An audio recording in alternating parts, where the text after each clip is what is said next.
और अब खबर तफसील से। मरकजी वजीर सेहत हर्षवर्धन ने एम्स का दौरा किया और ट्रॉमा सेंटर का जायजा लिया। बाद में मीडिया से खिताब में कहा कि मुल्क में कोरोना का असर काफी कम हो रहा है।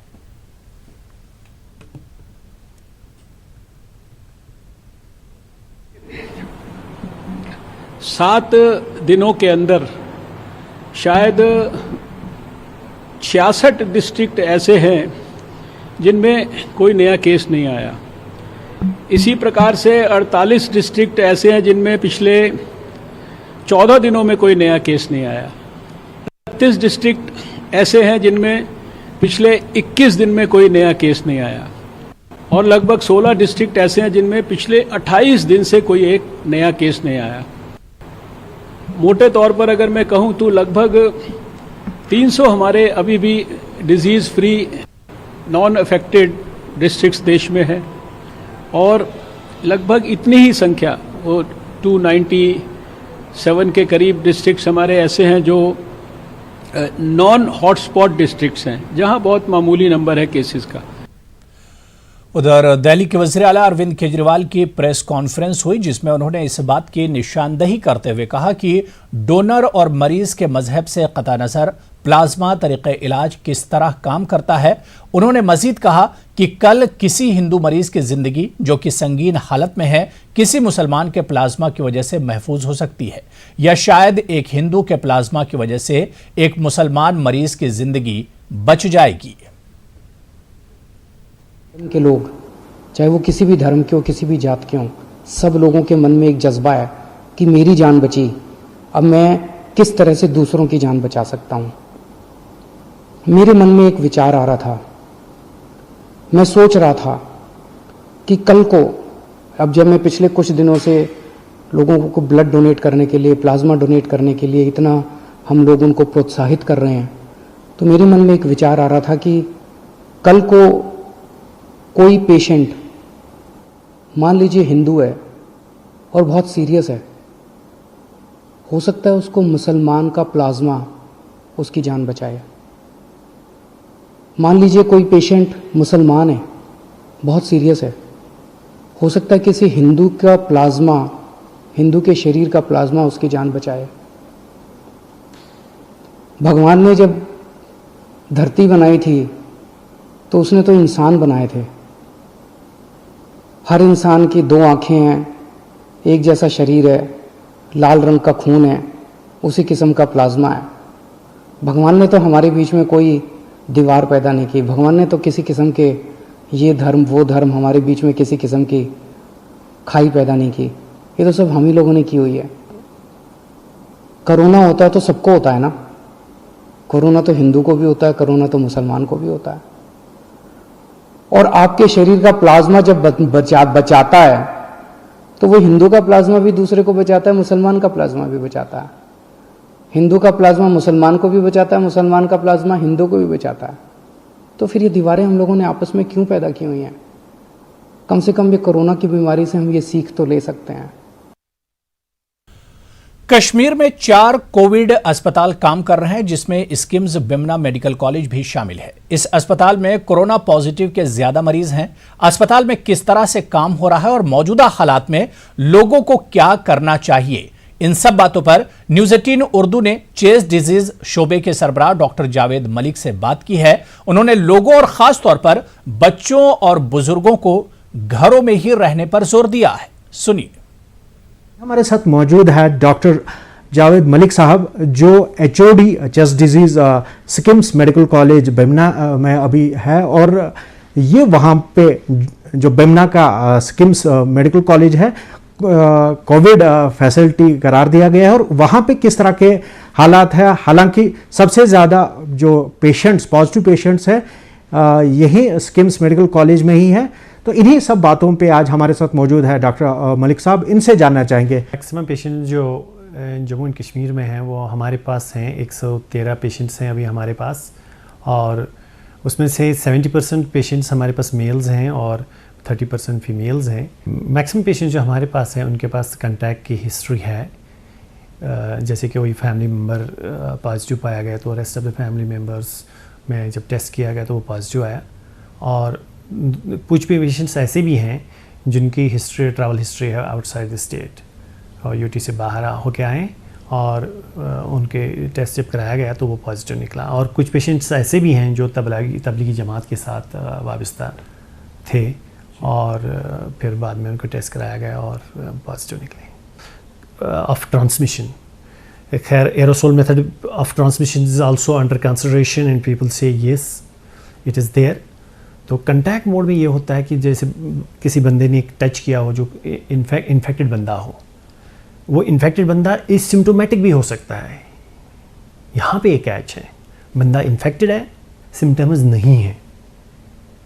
तो इस बंदे ने अगर किसी चीज़ को जैसे डोर हैंडल को टच किया, कहीं टेबल को टच किया हुआ, चेयर को टच किया हुआ है, वहाँ से आपने टच किया, आप ये वायरस अपने बॉडी के अंदर ला सकते हैं। जब आप छूते हैं अपने मुंह को, आंखों को टच करते हो, नाक को टच करते हो, म्यूकोजल मेम्ब्रेन कहीं भी आ गया तो वायरस आपके बॉडी में घुस सकता है। चाहे उस बंदे को सिम्टम ना भी हो, आपको सिम्टम हो सकते हैं।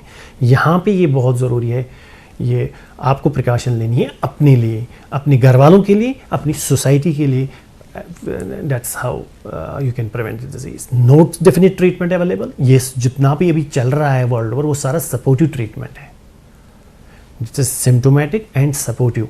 अभी डेफिनेट ड्रग नहीं है और वैक्सीन नहीं है। कोशिशें बहुत हो रही हैं लेकिन यहाँ पे प्रिवेंटिव मेजर्स बहुत ही ज़रूरी हैं। हर एक सिस्टम की अपनी कैपेसिटी होती है। ये किसी ने पहले से फोर्स ही नहीं किया था कि इतनी क्वांटिटी में, इतने नंबर्स में इतने मरीज़ आ जाएंगे ताकि हमारा सिस्टम कोलैप्स हो जाएगा। अभी हमारे पास फैसिलिटी है, वेंटिलेटर्स हैं, जितने भी पेशेंट्स आते हैं जिनको ज़रूरत पड़ती है उनको कोई डिफ़िकल्टी नहीं होती है। गॉड फॉरबिड अगर ये नंबर बढ़ जाता है, जहाँ पे कोई भी सिस्टम कोलैप्स होगा वहाँ पे उसके लिए कहना अभी मुश्किल होगा। इसीलिए लोगों को खुद समझना है कि हमारी भलाई किस चीज़ में है। ये डिज़ीज़ ऐसी डिज़ीज़ है जिसमें 80% पेशेंट्स को कुछ नहीं होता है, यूजुअली सिम्टम फ्री होते हैं या माइल्ड सिम्टम्स होते हैं। और फिर अगर आप 2 हफ्ते के लिए आइसोलेट भी होते हो तो आप बिल्कुल ठीक हो रहे हो, उसमें कोई दिक्कत नहीं है। और मान लो अगर 20% पेशेंट जिनमें डिजीज़ सीवियर टू क्रिटिकल होती है तो आप घर बैठे क्या करोगे? एक तो आपका अपना इलाज का सोचना है, दूसरा आपकी फैमिली बहुत ही ज़रूरी है। आप घर में रहोगे तो आपकी फैमिली इन्फेक्ट हो जाएगी और आपके जो भी रिश्तेदार हैं, आपके कॉन्टैक्ट्स जो हैं वो भी इन्फेक्ट हो सकते हैं। इसमें ये कोई आपको पकड़ के नहीं ले रहा है, आपकी हिफाजत के लिए, आपकी फैमिली की प्रोटेक्शन के लिए आपको रिवील करनी चाहिए ट्रैवल हिस्ट्री। और health care authorities government sector में अभी विजिलेंट हैं, दे आर वेरी हेल्पफुल। आप आके हमारे पास टेस्ट करवा के आप you can address the issue. कि 80% पेशेंट्स जो हैं उनमें सिम्टम्स नहीं होते हैं और उनमें हम दवाइयाँ नहीं देते हैं।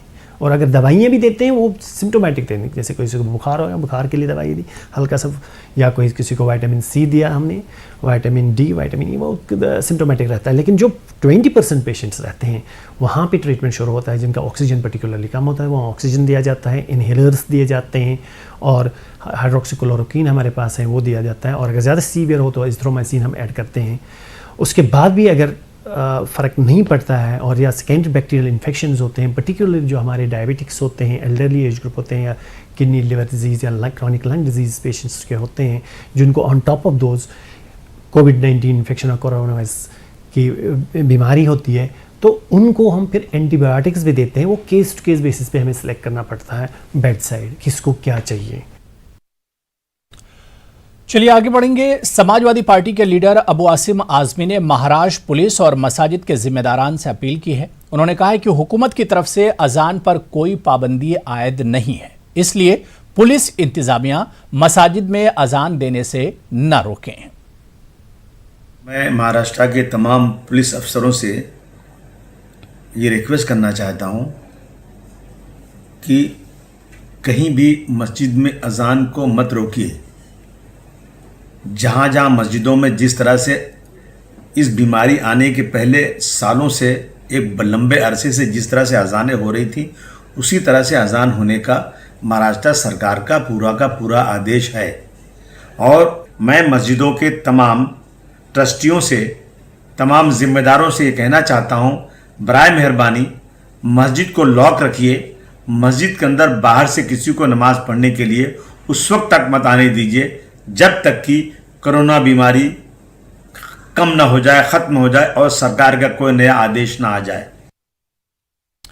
माह रमजान के दौरान लॉकडाउन की खिलाफ वर्जी के चंद वाकयात कर्नाटक में पेश आए हैं। उलमा इकराम ने रियासत के मुसलमानों से एक बार फिर अपील की है कि वो हरगिज कानून की खिलाफ वर्जी न करें। हजरत अमीर शरीयत दामत बरकातुहुम की तरफ से, वक्फ बोर्ड की तरफ से, हुकूमत की तरफ से इतने ऐलानात के बावजूद बाज़ मुसलमान अहबाब जोश में आकर इनकी मुखालफत करके जमात के साथ तरावीह पढ़ने की और छत पर पढ़ने की कोशिश कर रहे हैं। मैंने पहले भी कहा था कि अल्लाह के लिए इस्लाम को बदनाम करने की साजिश में आप शरीक ना हों। इसका बड़ा नुकसान होता है कि सारे मुसलमान ही इस वायरस को फैलाने का सबब और ज़रिया बनते हैं कि बदनामी जो है वो इसमें शरीक हो जाएंगे हम लोग। इसलिए पूरी एहतियात के साथ और पूरे अहमियत के साथ हमारी बात को समझें और कोशिश करें कि कहीं भी अपने अपने घर में अपने अफराद के साथ, यानी बाप अपने बच्चों के साथ, बीवी के साथ, शौहर, इस तरह जमात बनाकर तरावी पढ़ लें और यकीन करें कि अल्लाह ताला वही सवाब देंगे मजबूरी की वजह से जो सवाब जमात के साथ पढ़ने में है। वहां मुफलिसी थी, मुश्किलात थे और सितम बालाए सितम के कुदरत का कहर था, लेकिन रोजेदार शौहर और इनकी अहलिया अपने हौसले के दम पर हर परेशानी का सामना करते चले गए। ये दास्तान है उस हौसले की, उस जुनून और जिद की जहां लॉकडाउन में हर तरफ से लोग पानी के लिए मोहताज हुए। मध्य प्रदेश में शाजापुर के रहने वाले साबिर और इनकी अहलिया सकीना ने वो कर दिखाया जिसकी नजीर मिलनी बहुत मुश्किल है। जहां पिछले 11 दिन से लगातार साबिर और सकीना पानी की जद्दोजहद में बिना रुके बिना थके कुआं खोद रहे हैं, जिससे न सिर्फ इनकी बल्कि 12 खानदानों की प्यास बुझेगी। आखिर क्या है जिद, देखिए यह खास रिपोर्ट। खाने कमाने वाले मेहनतकश की है ये कहानी। कोरोना की महामारी ने नई मुश्किलें खड़ी की। दोनों मियां बीवी जो मजदूरी का काम करते थे अब फांके पड़ने लगे। हाथों को काम नहीं, ऊपर से पानी पीने तक के लाले पड़ गए। जिस ट्यूबवेल का सहारा था वहां भी इन्हें पानी नसीब नहीं हुआ। लॉकडाउन में इनकी पानी मिलने की उम्मीदें भी जब खत्म होने लगी तब आखिरी सहारा हौसला था। और इसी हौसले और जुनून की बदौलत फिर खड़े हुए साबिर और सकीना। दोनों ने फैसला किया पानी की इस किल्लत को अपने हौसले से मिटाएंगे। अब किसी के सामने पानी के लिए गिड़गिड़ाएंगे नहीं। और दोनों ने अपने औजार उठाए और घर के सामने ही कुआं खोदने की ठान ली। हम पानी लेने जाते हैं उधर तो पानी नहीं मिलता है। पानी की बहुत ज़्यादा प्रॉब्लम है यहाँ पे। इस हिसाब से हम बैठे थे फुर्सत में, चलो लॉकडाउन चल रहा है फुर्सत में, तो चलो अपन को क्या करें। बेबी सोचा कि चलो अपन तो कुंडी खोद लें, पानी दे देगा ऊपर वाला, अपना काम भी हो जाएगा। कहते हैं अगर जिद और जुनून हो और उसे पूरी ईमानदारी के साथ निभाया जाए तो मेहनत रंग जरूर लाती है। कुआं खोदने के औजार भी नहीं थे, दुकानें बंद थी, फिर भी वो नहीं हारे। 10 से 11 दिन हुआ खोदते खोदते हमारे को, तो मालिक की दुआ से अभी पानी का आसार भी मिल रहा है हमारे को, ताकि 5 या 6 दिन में पानी आ भी जा सकता है। थोड़ा बहुत उधर कैसे था? उधर ऐसे ही है हमारे कने, जो है हमारे कने छीनी वगैरह है, एक छीना है, एक हथौड़ा है, घर के पड़े थे पहले पुराना दादा बाबा के हाथ के, उससे खोद रहे हैं। कुछ व्यवस्था तो ही नहीं कुछ भी। कई बार मुश्किलों का सामना करना पड़ा, कई बार हिम्मत ने भी जवाब दिया। ऊपर से गर्मी का सितम, पारा 38 से 43 डिग्री, लेकिन आसमान भी इनकी मेहनत पर रश खा रहा होगा। न तो इन मियाँ बीवी को आसमान से बरसती आफत का खौफ था, न इस बात की फिक्र कि पानी निकलेगा कि नहीं। ऊपर वाले पर इन्हें यकीन था और उसी यकीन से दोनों पिछले 11 दिन से ऐसे ही धीरे धीरे करके हिम्मत के औजारों से जुट जाते हैं, इस आस में कि एक दिन तो प्यास बुझेगी। और अपने घर के बाहर ही इन 11 दिनों में साबिर और सकीना ने अपने हिम्मत के दम पर वो कर दिखाया जो वाकई बेमिसाल है, जहां 11 दिन बाद इन मेहनतकश मियाँ बीवी के चेहरे पर सुकून है। रमजान के इन दिनों में ये अपने हाथों से खोदे हुए कुएं का पानी पिएंगे। 11 दिन बाद कुएं की 8 फीट चौड़ी और 12 फीट के लगभग गहराई हो गई है और जमीन भी इनके पसीने से तरबतर होकर गीली हो गई है। इस कुएं से मेहनत का मीठा पानी निकलने ही वाला है। कुछ भी चारा नहीं था, जैसे हमारा हमने दोनों में अभी बैठ के सोच लिया कि चलो अपने ये कर लो, कुंडी खोद लो। तो हमने 10 से 11 दिन के बीच में कुंडी इतना खोदा है और आगे उम्मीद है कि हम पानी निकलेगा 5-4-6 दिन में।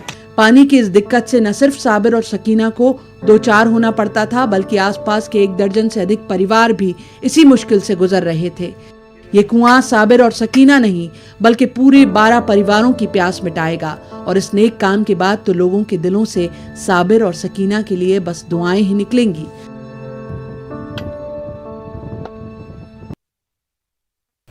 कोरोना वायरस की वजह से जारी लॉकडाउन के बीच वज़ीर-ए-आज़म ने आज मन की बात की। उन्होंने मन की बात में कोरोना से जुड़े कई मसाइल की तरफ तवज्जो दिलाई। वहीं उन्होंने माह रमजान का भी तज़किरा किया। रमजान का भी पवित्र महीना शुरू हो चुका है। जब पिछली बार रमजान मनाया गया था तो किसी ने सोचा भी नहीं था कि इस बार रमजान में इतनी बड़ी मुसीबतों का भी सामना करना पड़ेगा। लेकिन अब जब पूरे विश्व में ये मुसीबत आ ही गई है तो हमारे सामने अवसर है इस रमजान को संयम, सद्भावना, संवेदनशीलता और सेवा भाव का प्रतीक बनाएं। इस बार हम पहले से ज्यादा इबादत करें ताकि ईद आने से पहले दुनिया कोरोना से मुक्त हो जाए और हम पहले की तरह उमंग और उत्साह के साथ ईद मनाएं। मुझे विश्वास है कि रमजान के इन दिनों में स्थानीय प्रशासन के दिशा निर्देशों का पालन करते हुए कोरोना के खिलाफ चल रही इस लड़ाई को हम और मजबूत करेंगे। सड़कों पर, बाजारों में, मोहल्लों में फिजिकल डिस्टेंसिंग के नियमों का पालन अभी बहुत आवश्यक है। मैं आज उन सभी कम्युनिटी लीडर्स के प्रति भी आभार प्रकट करता हूं जो 2 गज दूरी और घर से बाहर नहीं निकलने को लेकर लोगों को जागरूक कर रहे हैं।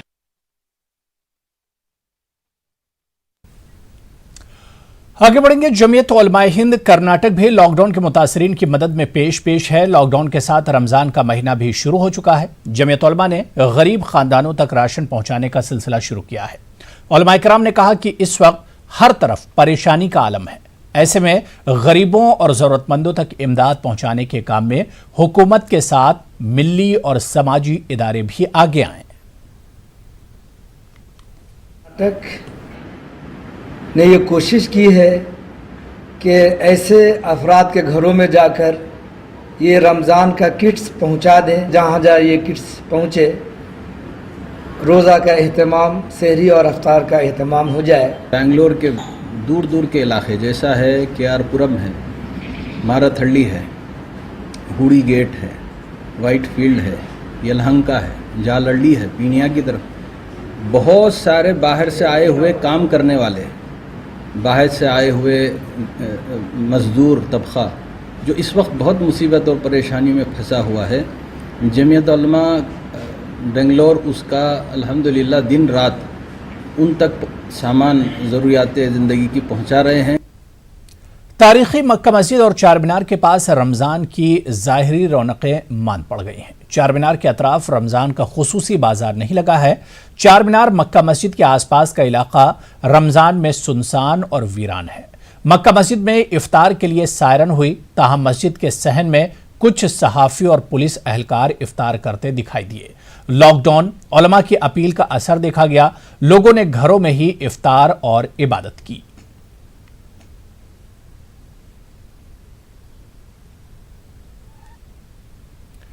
कोरोना वायरस और लॉकडाउन के बीच भोपाल में रमजान की रौनकें मातूम हो गई हैं। बाजार बंद हैं तो मसाजिद खाली खाली हैं, लेकिन फर्जंदाने तौहीद के जज्बों में ईमानी हरारत की ताजगी बरकरार है। पेश भोपाल से हमारे नुमाइंदे महताब आलम की ये खास रिपोर्ट।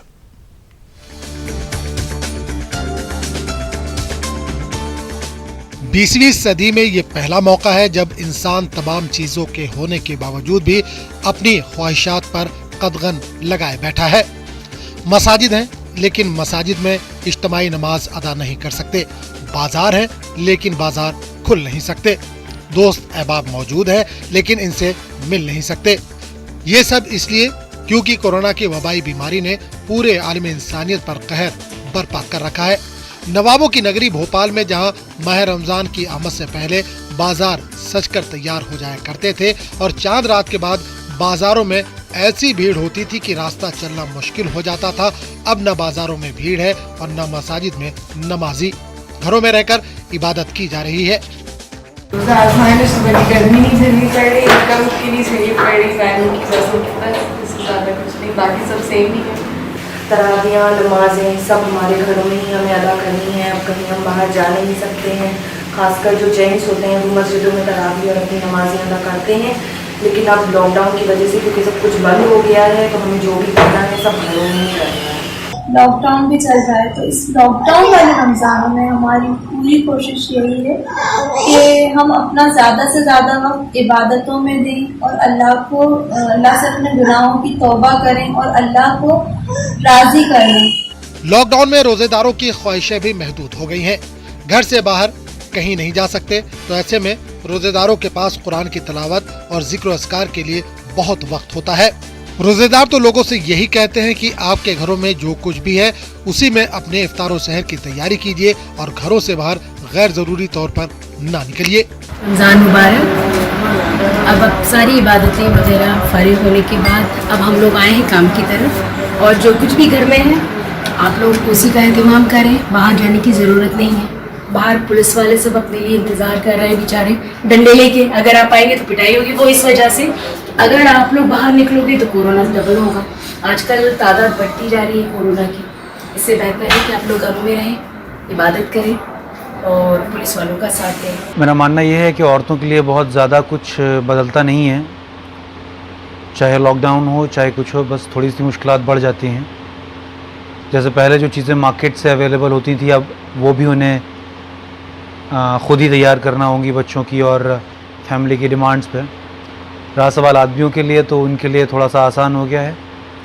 ना नौकरी पे जाना है ना किसी और ख़ास चीज़ की फ़िक्र है, बस एक ही चीज़ की फ़िक्र हम लोगों को परेशान कर रही है, जिसको कहते हैं कि मस्जिदों में जाके नमाज नहीं पढ़ पा रहे हैं। लेकिन एक वबा फैली हुई है, कोशिश भर हम लोग उससे लड़ने की तैयारियों में लगे हुए हैं और अपनी तरफ से हम मुल्क की खिदमत और इस वबा से हिफाजत के लिए सिर्फ यही कर सकते हैं कि अपने घरों में रहें, जितना मौजूद है उससे काम